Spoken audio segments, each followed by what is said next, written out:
Looks like a good hunt. I was just thinking the same thing, Jack. What you want to do is get this fire going real hot. Dragon! Ho-ho, 6 inches, this one. Well, goodbye, Jack. You've already beat me enough times. Come on. Kevin! So a wizard never tells. Nice diamonds. Let me help you out. Jack's shit in the woods again. For shame on you for not shaming that die. Shame. For Shame. shame. Ed. Shame. Goodbye, die. Bye. Bad dice, pay the price.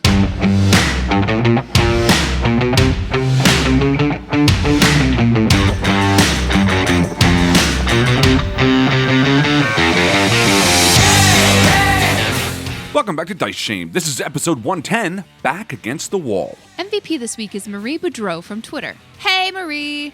Marie says that Betrayal at House on the Hill is also one of her favorite games. Man, remember gaming conventions? Vaguely?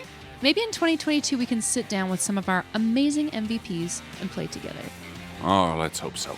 Enjoy a more tactile, combat-focused live play? What about the Fallout universe? If so, check out our friends at War Games News Radio on YouTube and Twitch. They stream a campaign every 2 weeks and bring you tabletop coverage that you can count on. They're a nuclear blast to check out. Get it? Stop by, say hi, give them a like from us. All right, shall we do this? Yeah, let's do it. Yeah.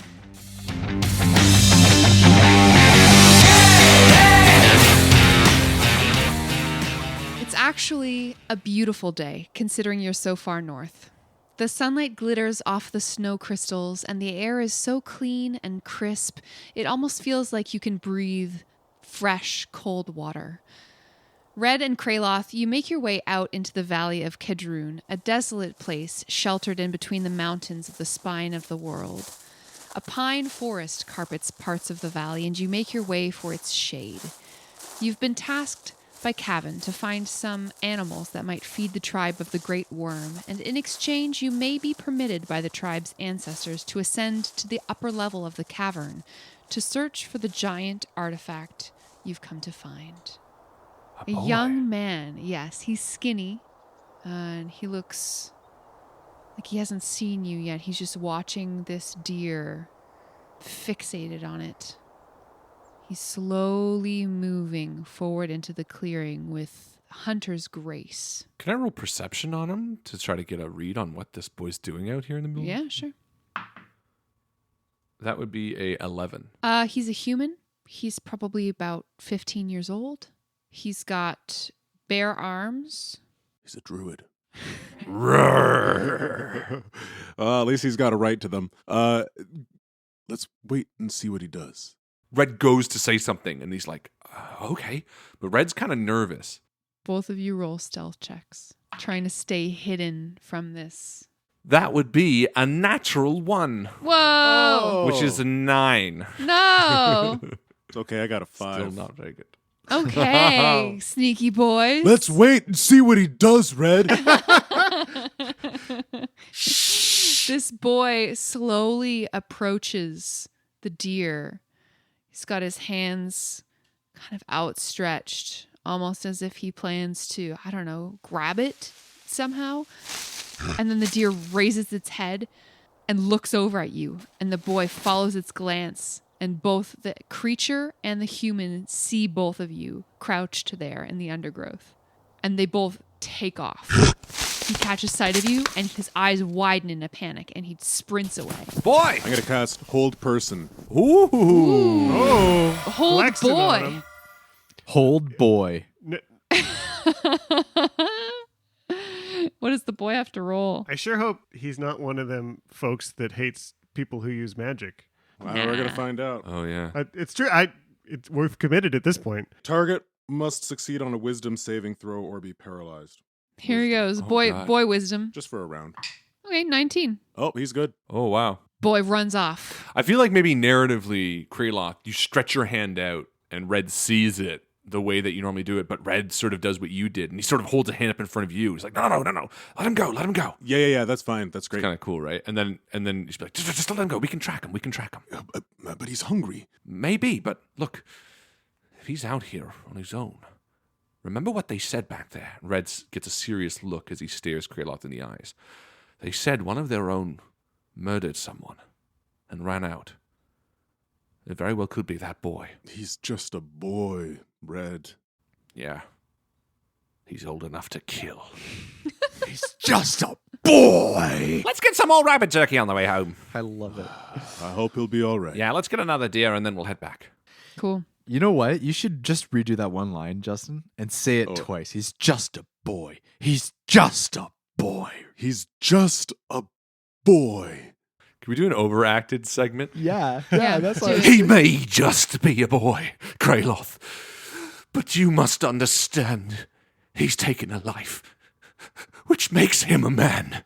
But he's just a boy. He's no boy. He's a man, Kraloth. He's a man. He's a man. No, no, no, no! It's some Perfect. end credits material for you. Yeah, No, I'm gonna that's do going it to be right in the there. episode. That's in the episode. End credits. Don't you dare. Sorry. Meanwhile, Doran and Jack are continuing to integrate themselves into the day-to-day goings-on at the Great Worm Cavern. Most members of the tribe seem to be relatively uninterested in the outsiders, but with Endazar's shaky grasp of the native tongue and with some assistance from Cavan, you're able to make yourselves somewhat useful. Doran, maybe you find a piece of cast-off cookware that's split down one side and you're hammering it out into something new. Or what do you think you're up to? Yeah. Doran's gathering a few extra pieces of wood, and he's bringing them back to this fire that he's got going. Tosses the wood onto the fire in a very enthusiastic way, and he says, What you want to do is you get this fire going real hot. And then we're going to take this pan. You see how it's got a big split down the side here? You want to get this pan right in there. You know, and he sticks it deep in the coals, and he puts a couple of logs right on top of it. now we're not going to touch it until this pan's nice and red hot. The kind of red hot that you brand a cow with. But we're not branding cows. To be clear, I think you're just talking to a bunch of elderly barbarians who are sitting around watching you. They don't speak a lick of common, so they're just watching you do this. And additionally, this tribe has access to metal tools. Like, they know how to make their own stuff. But you're, I guess, trying to teach them how to do it. I think you're helping them. dwarf-splaining. No. Well, maybe. I mean, humans Smith think they know how to splaining. work metal, but dwarves, they got a real That's fair. stick up their ass about it. That's very fair. I just want to make it clear that these aren't like primitive peoples who you have to like bring knowledge to, that they have their own stuff too, but it's like, That's a really good point. Yeah, no, that's it. No, and I like that. And so maybe Doran, he's doing this fully realizing that these people don't even speak the same language, but he's just talking out loud as he's 'Cause doing it. that's- You know? Yeah, I like that. He's sort of just saying, Well, and then what I'm going to do, I'm going to get it real hot. As you guys know, I mean, I can see you got your own metal things over there. And then once I get it real hot, I'm going to pile some more wood on, and then I'm going to pull it out and whack it. and he does, and he pulls it out onto an anvil, and he whacks away at it, and then sticks it back in the hot coals, and he looks up and around, and he's looking for maybe where Jack is while he's working on this pan. I think maybe, Jack, there's an ice column that's collapsed in the rear of the cavern, and you could be levitating big pieces of it like up and safely out of the way. Oh, I would do that, although I thought these people didn't like people who used magic, so I wasn't. Probably a good bet. Then he's using his muscles. Then he's just But I do love the idea of seeing this busted ice column in the back and having to solve a problem he could easily solve with magic with just using his mind, and like I like that. he's not even like writing in the air in a lovely illusion like he'd usually do, but he's sketching out in the snow and balancing some forces and trying to figure out, well, if we build a fire here, that'll melt this piece, and if we splash water on that, and like trying to just engineer how he would rebuild this ice column and sort of come up with a plan for getting it lifted, and you know, where he'd need ropes and where he'd need people to haul at a certain moment or something. He's sort of come up with a whole scheme for it, and I think maybe running it by Cavan and Endrazar, just to be like, is this something you guys would be interested in doing? I just couldn't get my mind to stop thinking about it. Cavan gives you her assent.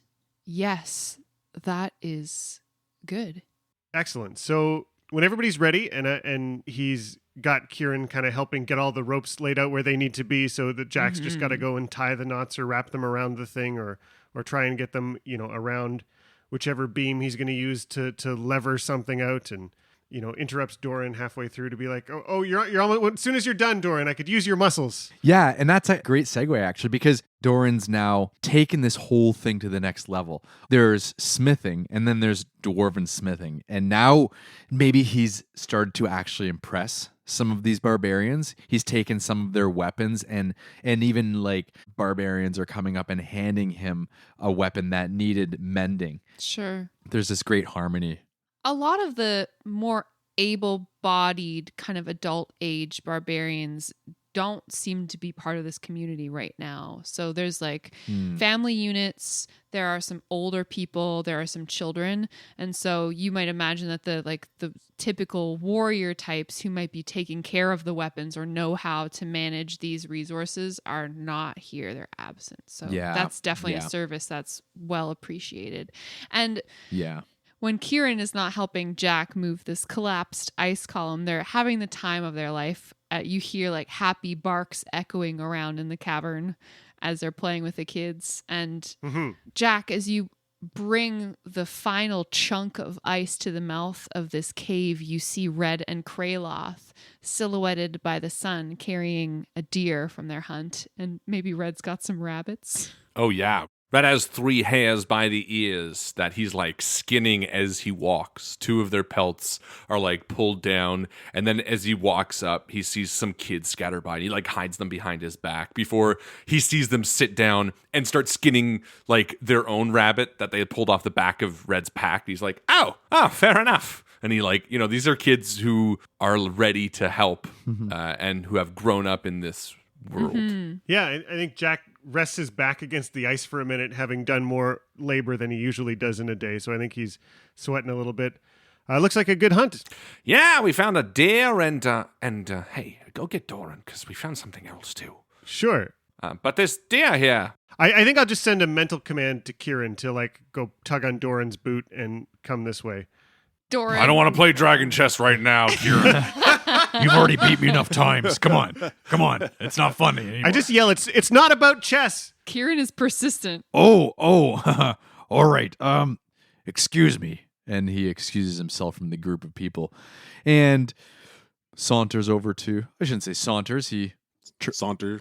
walks Strides. over to, thank you. He strides over Glides. to the group Dances. of Hello. companions. How Is you that doing? a dead deer? Or you're just happy to see me. Jesus Christ. Oh, looks like you've got a nice piece of game there. We could dress that up and... Yeah, but look, we're not We're going to use interested. every part of the body. Don't worry. Yeah, don't worry, Alex. No, the deer is for the people, but Kraloth and I saw something out there that we wanted to tell you about real quick. Is that a dragon? We saw a young... It wasn't a dragon. No, it's not a dragon. A young Why would it be dragon? a dragon. And if it was a dragon, I wouldn't bother bringing you aside. I would just come in and say, dragon! Oh, sorry. Yeah, good point. Yeah. Look, we saw a young boy out there. He looked very hungry, and he looked like he was trying to manage some food. We tried to get his attention, and Kraloth tried to hold him in place, but he skidded away. I think I could retrack him, but he may or may not belong to this tribe. Well, what do you guys think we should do about it? Should we do something about it? Or, people need to fend for themselves sometimes. If he's starving and he's not able to get any food, I get he might not want to talk to people. Kieran, I don't know, this is maybe a nefarious idea, but we could strap a little bindle to Kieran's back. And if you think you could track him down, Kieran could deliver it, and we could hang around for a bit. This kid wanted to talk to us, that'd be great. If not, at least he's not starving. The issue here is we don't know who this is. Remember, they said someone here was caught eating another member. Mm-hmm. Whatever hunger that consumed Renzo, whatever hunger must have interrupted our day at the manor, there's something off about the northern area. And Kraloth might have a little bit of light to shed on that. Kraloth? To what on that? Shed. Oh, I thought you said Light to shed on it. To shed. You know how I shed. Like hair. And Kraloth looks around to make sure that there isn't anybody else in earshot, and then gets close to Jack and Doran and says, this hunger, what we've been seeing lately here in the north, it reminds me of something I saw in Barovia. Something that Captain Tranieros tells me is the Shadowfell. Does that mean anything to you, Jack? depending on which cosmological model of the universe multiverse you think Fucking Jack. applies, that Red is Dorn and Krelot's eyes gloss over. has been known to be called the Shadowfell by some. The shadow energies and magic. I mean, they're a fundamental piece of nature. That being said, just as you can imagine, other places are places of darkness and shadow and places of negative energy in a real literal sense. And It's an actual place. Isn't Shadowfell in Skyrim? Or is that Hammerfell, actually? That's Hammerfell. You're Hammerfell. thinking of Hammerfell, Dora. That's good though, Alex. I've got a cousin in Whiterun. That's in. And you're thinking of a video game, Doran. You're not real here, friend. So wait, what you're saying, Jack, is that the Shadowfell is a plane of existence where dark things gather, spirits. I mean, yeah, This does sound familiar. It feels right coming off the tongue, but could there be a crossover? Could something from one plane go to another? definitely. Yep, that's how my parents met. Oh. It's a long story. It was a plane full of stars. It was magical. They will never Your shut parents up. are different planes of existence? That makes you like a god. Nope, doesn't. It just makes me a wizard, or at least related to wizards. It certainly is possible. There could be magical nodes or places where there are portals or where the walls between worlds are thin that the Shadowfell could be bleeding over. Those don't necessarily need to be physical places. They could be things or ideas or something. There could be, Is there anyone that you know, Jack, that would know about the Shadowfell? More than you, obviously. Yeah, if we could go to Silvery Moon and ask my mom. You think your mom would know? Oh. We can send some letters, and maybe we'll find somebody who knows something more about it if we have a couple of hours. You're going to send letters to your mom? God, man. At least say hi. That would be nice. When was the last time you saw your mom? It's complicated. She's an elf. Well, I mean, it's complicated because you never call, it sounds like. You're just going to drop a line. How close are we to Silvery Moon anyway? And Red pulls up his illusory map, and it's terrible. And It's not far from Everland, and we could portal to there if we get. it seems like we're pretty close there now. I mean, we could probably just go there at some point. I mean, you don't need to send a letter, Jack. She's an elf. She works on a whole different time scale. I've only been around 50 years. Don't bring your. Never mind. Let's feed these Whoa, people. he's got daddy I issues struck a and then chord. like a whole I other shouldn't have set said of anything. issues. Jack's got a complicated family relationship. Yeah, he does. Okay, well, if we could speak to someone soon, that would be good, because I have a feeling that this is only going to get worse.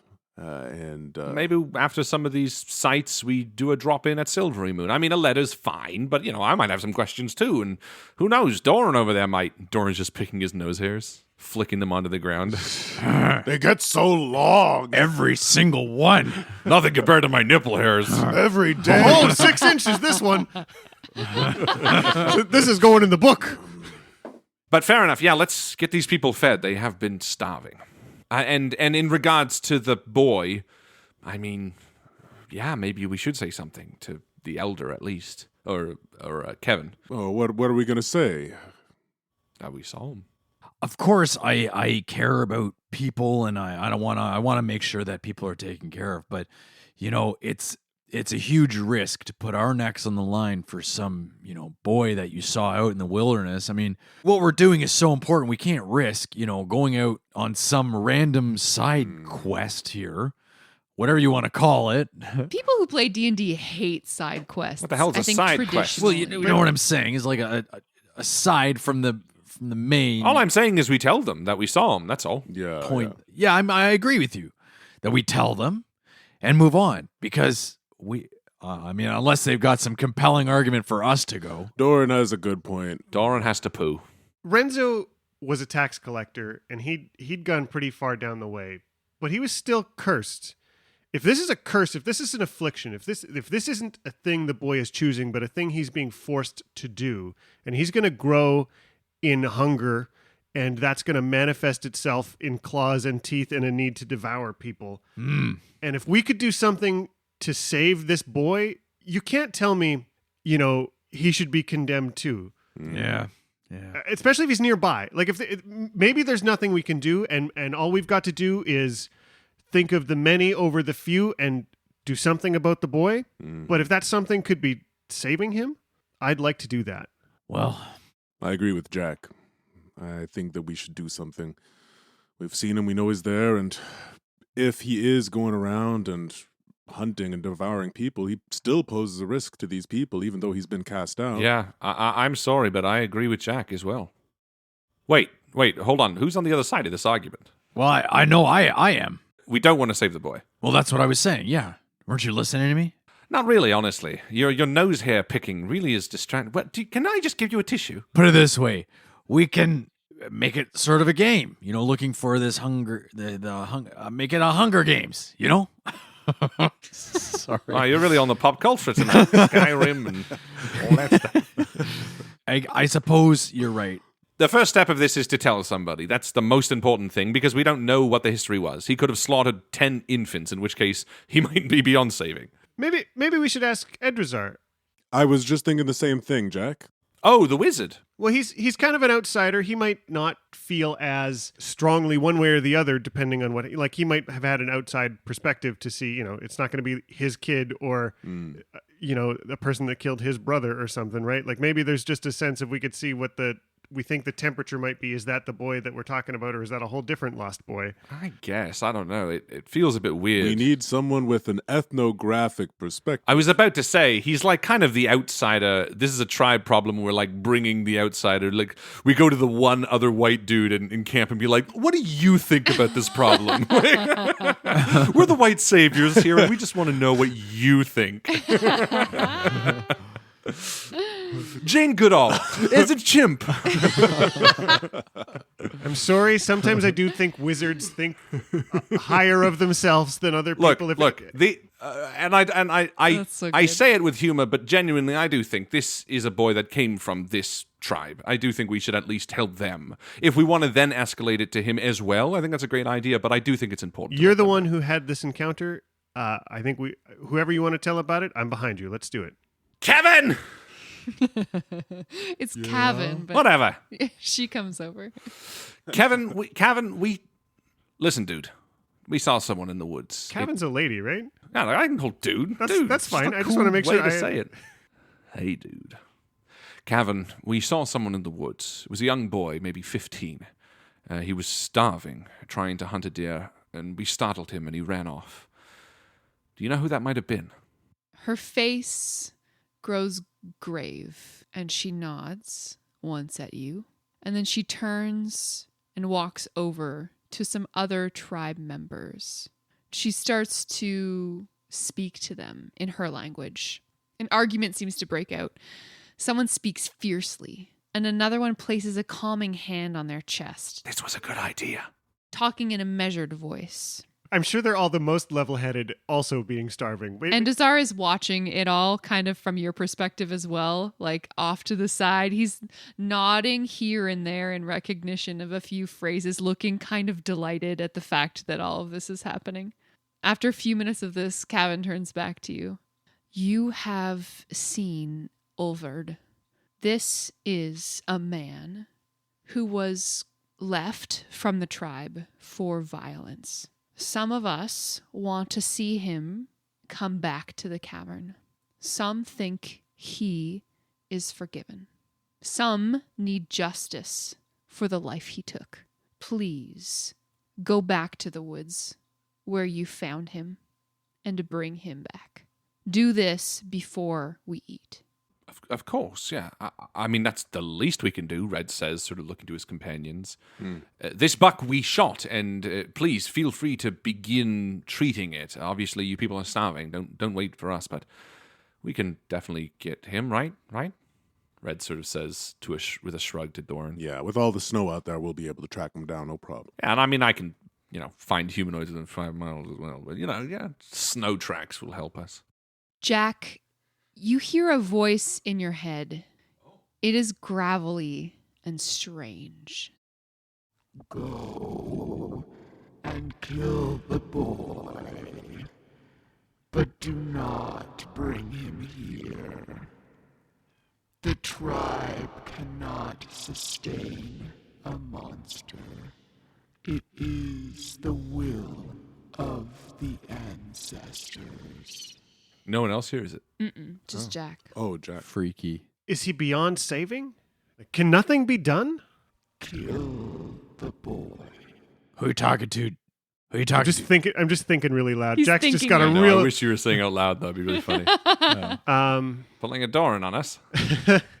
We'll see. I think back towards the ancestors, and Jack strides off into the forest, real determined. Suddenly, just like, sends Kieran in to grab his pack and sort of drag it along until he catches up. And God, I love Kieran as a golden retriever. He's so cute. it's so good, right? They are. Yeah. I think we head out into the forest as well, maybe Cool. following Jack, who doesn't know where it is. I think we're. Marches off into the forest. Well, no, I just generally in the direction you left, but honestly, just Goodbye, Jack. Bye. Well, I guess he we'll go in going? the right direction this way, but Jack steps far enough away that the folks couldn't hear, and makes some mental notes, waiting to figure out where everybody's going to rally. And when we're all finally together again, he says something claiming to be the spirits of the ancestors of that place just spoke to me in my mind. And it sounded like this, and Jack snaps his finger and a minor illusion of the voice replays itself. I think including Jack's own mental conversation with it. how embarrassing. You sound so different in your mental projection. Is it speaking in like common? Yep. Interesting. That's the most interesting part. Go. I mean, mental common. So, Yeah, but it's still, well, like what's the dialect that we hear? Because it wouldn't be like brain magic. It's common. Yeah. Speaking in I common. mean, I guess this is a more metaphysical question. What's the cadence in brain language? But to me, if it was another tribesman that was sending this message, again, I don't know. It's kind of a guess, but I would assume it would have some sort of, language barrier. But either way, it felt genuine to me. Is this? Where do you think this comes from? Do you think it's a voice from the ancestors, a spirit? I mean, it's not beyond the realm of possible that the ancestors live here, that the spirits these people Oh yeah, worship are in these sacred places of them. That seems very course. possible to me. yeah. And if the boy is cursed and we cannot save him, absolutely something must be done. But I don't know that I can walk off into these woods intending to kill a kid. That No. seems Let's No, go kill we're- a boy. We are going into the woods intending to help a situation. If it requires us to put down a monster, then that's what we have to do. But we have other options first. We can try to remove the curse. We still have some charges left on that ring, right, Doran? Yeah. Actually, But- you make a good point. No. I need to recharge it. No. no, we don't. Mm-mm. Oh, We don't have we need remove to- curse because that was a spell that we don't have that was put on the ring. We need to put more spells on this ring. I've got thunder. Yes, Doran, you'll get your candy. Just Well, no. relax. More. No, but He hold on. holds his hand out and waves it. It's the sort of thing like I'm sure Kelimvor has the power to remove curses. Yes, he does. It would just be it needing to get it charged into that ring, or having prayed for that power this morning, I'm sure. I did not pray for it this morning. I did not expect this. Look, this spirit asked us to kill this boy, or rather asked you to kill this boy, and said, don't bring him back here. And we at least have to float the idea of why the spirit would ask that. And furthermore, let's not forget why we're here. We're here to retrieve whatever the giant item is. And if the spirit could either help or hinder that, angering it might not be in our best interest. Again, I'm only trying to extrapolate all the options here. Like, Right. ultimately, they allowed us to go to what we assume is the location on the precipice, the sort of hill behind the cavern. But if this spirit doesn't allow us, could it be trouble? At the end of the day, we're not going to kill an innocent boy. That much I know is not within our purview. Not another innocent. That's right. We don't have enough information. We do know that he has killed other people. We do know that he is not an innocent boy as written in the way that we're viewing it. Put it that way. His crimes are more direct than the Humprat woman. Mm. Yeah, but Wow. she did kill a lot of people and was summoning demons. No, we knew the summoning demons was 100%, but she never actually like sacrificed anyone on an altar. I thought it was devils. I think it was implied but not discussed openly. Exactly. The sun is gathering red light on the horizon of the valley as you track the boy through the pine forest. No birds sing, no small animals browse for hidden caches of seeds. And together you pad through the needle-thick snow. You come to a tor whose shadow casts over an opening in some rocks, about a foot wide and 2 feet long. Several footprints nearby in the snow indicate the recent passage of a human.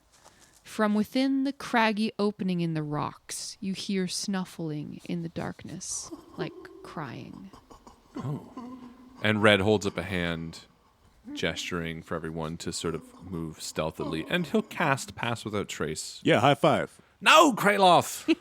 After. Save it for tonight Wiggle worms. when we play Wiggle Worms, which is a game we haven't played in so long. Red stealthily leads the way towards this boy. Okay, roll stealth. Kraloth is actually going to stand back. Kraloth is going to wait back and just be like, oh, let the stealthy people do this. Yeah, Doran hangs back with Kraloth. Okay, Plus 10. whoever wants to go up can roll stealth. 24. Nice. 16. All right, so Red, Jack, you stealthily approach this opening in some rocks. As I say, it's about only a foot wide and 2 feet long, and it leads down. And there's like sniffling? Jack pauses before we get too far along the track to draw a quick circle in the snow and perform the ritual that is comprehending languages, just in case we run again without a translator. You're kidding, right? Right now, 10 minutes? Jesus. I think I'm good. We gotta take a crap next? All right, It's a so you... constitutional will save for after dinner. Perfect. I have advantage! Oh no. Red bends down and sort of looks over the edge of this hole, his dark vision leading at least 60 feet down. The hole winds down in a very claustrophobic manner. Whoever is in here would have had to really kind of shimmy their way through this opening.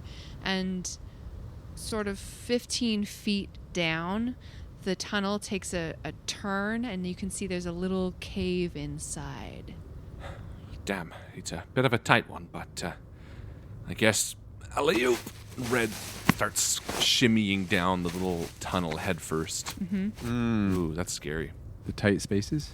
Yeah, and I mean, Jack's crawling hands and knees in behind him, trying to squeeze down here, and Yeah. looks back towards the light and Kieran and his friends who are not going down into the ground, and for a minute wishes he was them, and then follows Red. Now I know what a TV dinner feels like.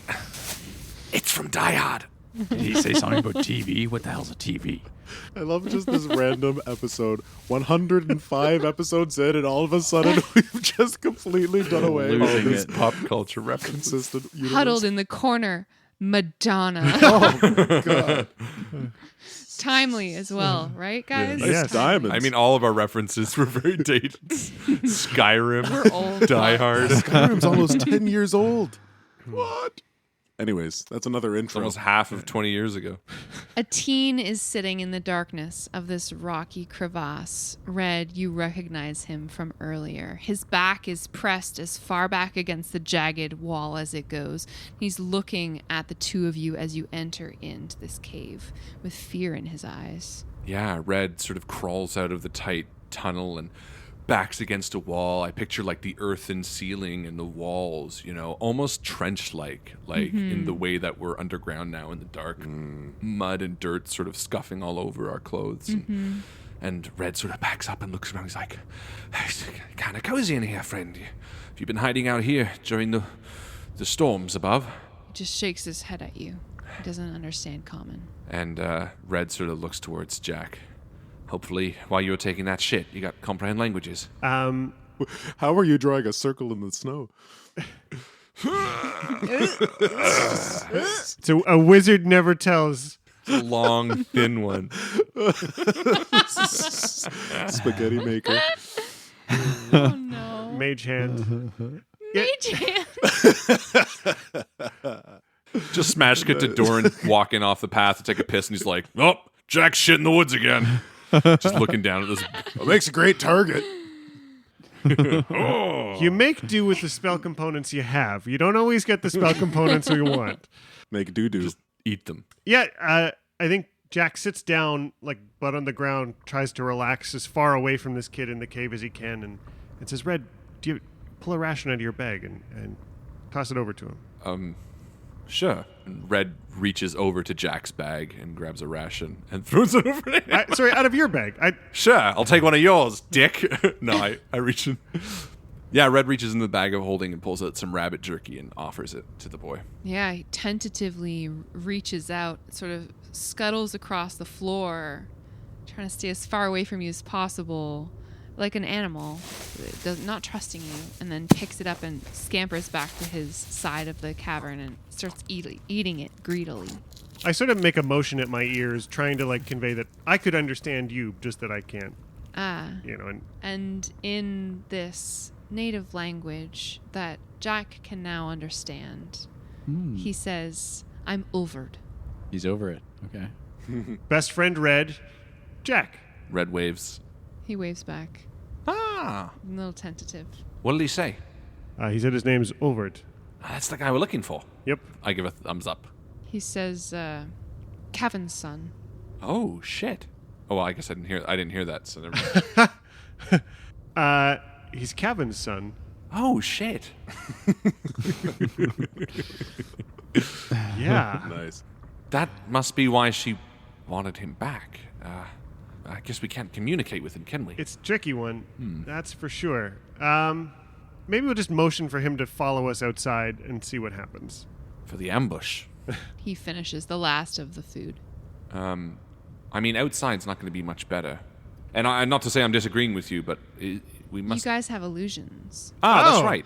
Red pulls out... We're so dumb. We just both look at each other at the same time. We're like, illusion! And Red snaps his fingers, and he conjures an illusion of the cave. And it's actually really nice, the way he's done it. And there's like a fleeting moment in Jack's mind that maybe is like, is Red putting on every time he does these illusions really shitty?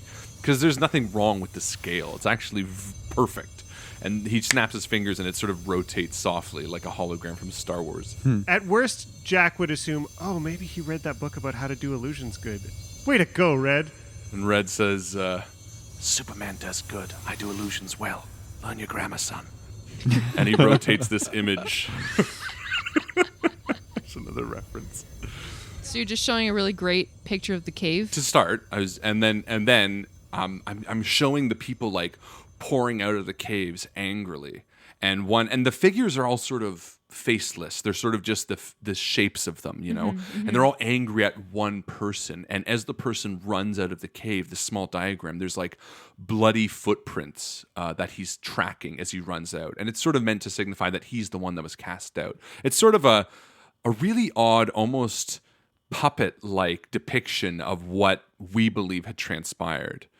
And then sort of it fades and the people, you know, kind of become distorted, and Red sort of looks at him with a questioning look to kind of be like, you know, and gestures back at the image to hopefully sort of get the question of, can you clarify what happened or maybe explain this story?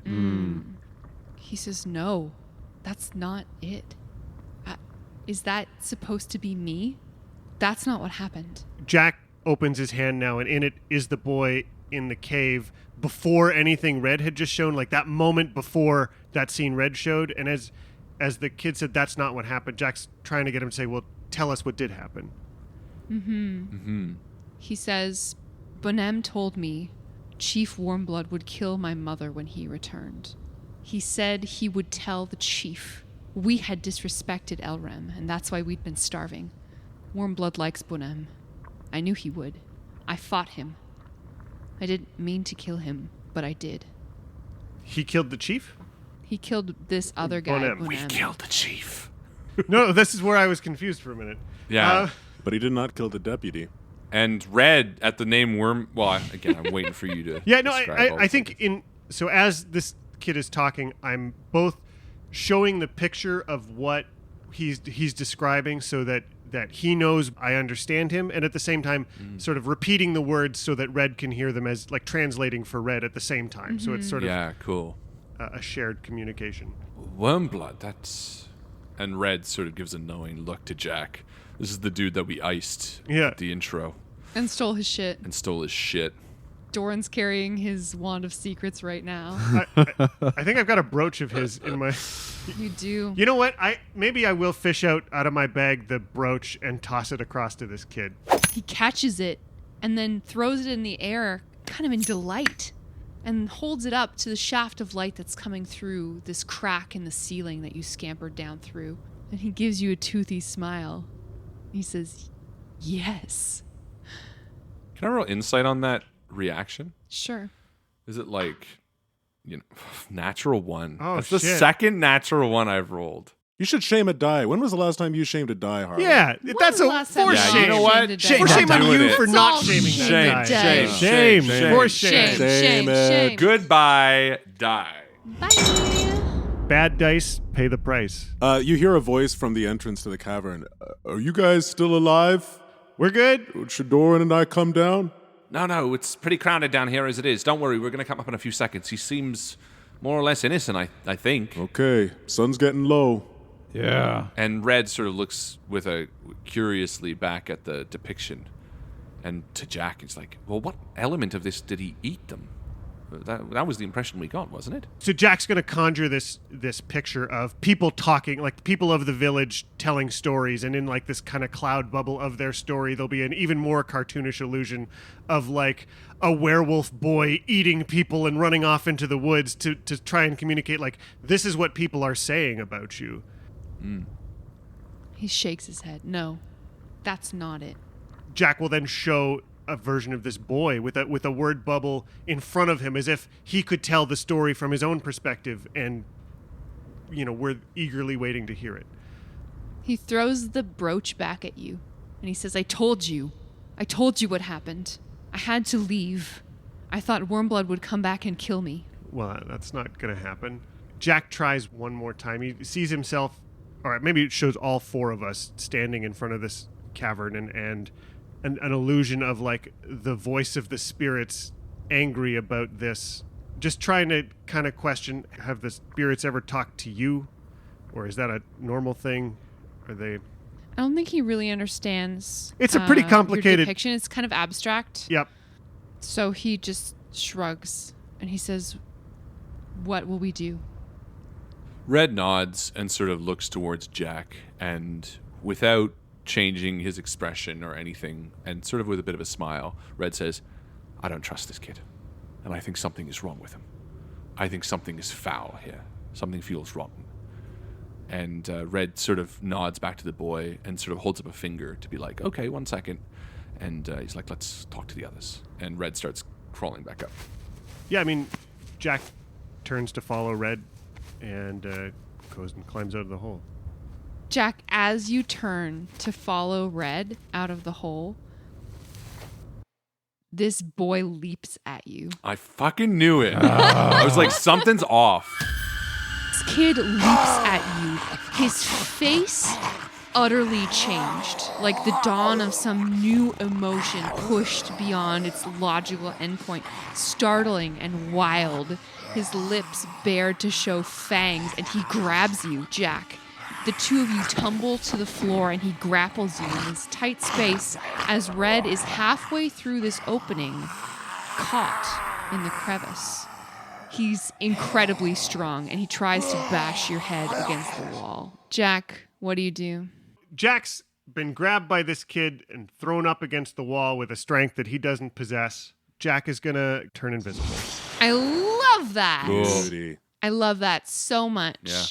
Okay. Maybe he's grappled me, but Jack's going to turn invisible and squirm like the Dickens to try and get out of his grasp. All right. I think Red hears this kerfuffle behind him and sort of tries to turn around in this tight little claustrophobic tunnel and sees this vicious boy like trying to wrestle with Jack, and then Jack goes invisible, and Red is like, the boy's gone feral, and he turns around and starts like trying to clamber up, but he can't grab purchase on like the inside of the tunnel. I feel like the dirt is wet and muddy, and he's like sliding back down, and Red sort of tries to grab his rapier as he's almost stuck in the tunnel. I'm picturing outside Kieran is starting to go nuts a little bit, like barking back and forth, trying to run back between the boys and the hole and the boys again, and being like trying to get some help for Jack. Kieran's digging. And then I think Red looks up.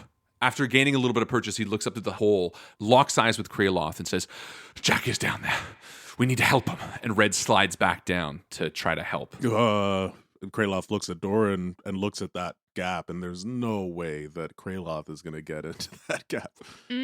So he pulls out his mace and waits. Jack, you are grappling with this creature. You are invisible. What happens next? Are you just trying to squirm out of his grasp? I mean, there's a couple of moments of squirming, and Jack is trying to get his wits about him, and like he's feeling his head bash into the rocks behind him, and there's a He's got a good grasp on your shoulders, and he pushes you up against the wall with such violence you can feel the skin break on your back as he rasps you against the sharp rock. Yeah, and I think there's like one push and I'm there, and he's rasping me, and the next second I'm in front of Red. I've just a puff of mist I've evaporated from his hands, and I'm scrabbling outside of the cavern being like, Red, I'm free, I'm out. Jack, you squirm through the rocks, and Red, you are in the dark cavern alone with this boy, this adolescent who turns on you. His face is unrecognizable now, his teeth elongated somehow, and he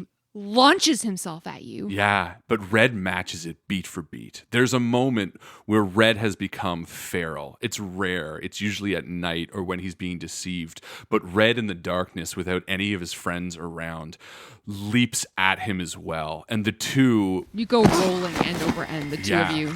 Red is driving his claws into this man's stomach, like pummeling him with slashing damage, tearing shreds from his bare torso, turning into mincemeat. And again, with unarmed strikes, Red gets to do slashing damage for more damage than it would be normal.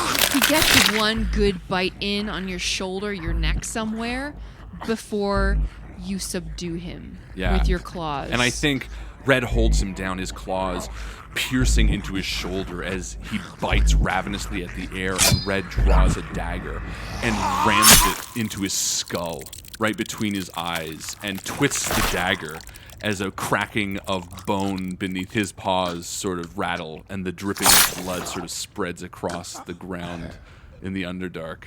And Red just stands there for a second, breathing heavily, a look of anger distorted on his own face. And as he regains control and starts breathing slower and calmer, you see through the speckling of blood on his fur, the anger dissipates and a smile washes over Red's face in the darkness. And he sits back, gasping. It's all right. I ended him. And up on the top, Jack being tended to by Kraloth, who's looking at his back, and Kieran is just licking his face all over. Maybe Doran's peering down into the hole as Red pokes his head up. And I feel like Doran kind of was keeping an eye out, so it wasn't right there at the edge of the hole. So now that Doran's run back up, he's now on his stomach, looking down into the hole, reaching his arm down. Red. And I think there's a moment, Doran, where you see Red pull the dagger out of the middle of this boy's head, sort of the dull thump of the boy's skull hitting the dirt once again, and he wipes the blade on his, and almost embarrassed, like he got caught. Red sort of goes, yeah, it was the only place I could stab him. I only had a moment, and Doran kind of looks at you in a very knowing way, and we lock eyes, and you know that Red didn't accidentally stab him there, but purposefully. Just let me help you up. And Red grabs your hand, his face stern, for only a moment. It's like a fleeting micro-expression. And he nods and then comes up. There's a shared truth between the two of us where you know that Red savagely mutilated this boy in a very violent and primal way and liked it. And he climbs back up with you.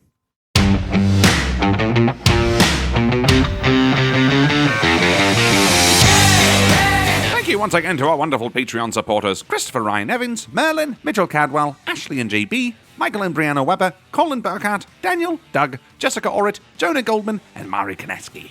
See you soon!